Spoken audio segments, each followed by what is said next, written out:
One of the dangers we face today is edutainment, especially in the social media world. When does Islamic knowledge become cheapened by TikTok trends and everything else? It's a tough tightrope to walk because, to be fair, that's where the youth are. People are saying, well, you need to be on social media and you need to put stuff out because if not, they're going to learn it from somebody else. But those who get involved in such dawah need to be super aware, hypersensitive, and have accountability mechanisms and accountability partners to make sure that the logic of the algorithm does not swallow you. Yes, it happens, and it can happen to you. That going viral is fun. It's tasty. It's addictive. You want more of it. And once you go viral once, now you're thinking subjectively or subconsciously, how do I do the same thing? How do I recreate the right stuff? What's the recipe to go viral again? Then it takes you down a hard path. If you look at, some of the channels that specialize in refutations, if you go through the libraries,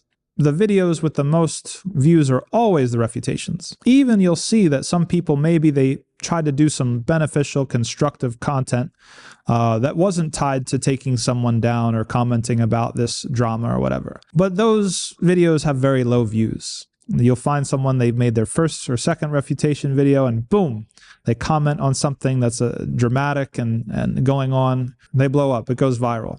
What are you going to do your next time that you do a video? Are you going to go back to teaching Alif Bata?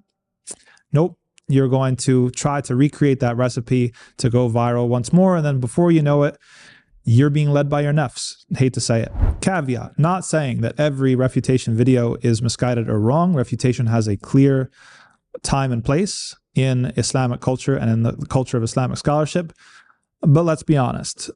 Many, if not the majority of people participating in refutations are neither qualified nor are they taking the proper precautions to stop the runaway train from it just being about a nafs issue. Now, there's other things that have to be taken into account of, and that is your interaction with your audience. And I don't mean what you might think I mean by this. I mean that when you put yourself out there and you have a certain brand, intentionally or not, people are going to start to applaud you for certain things. Maybe in the previous example, they'll applaud you for speaking the haqq and taking it to them and calling a spade a spade.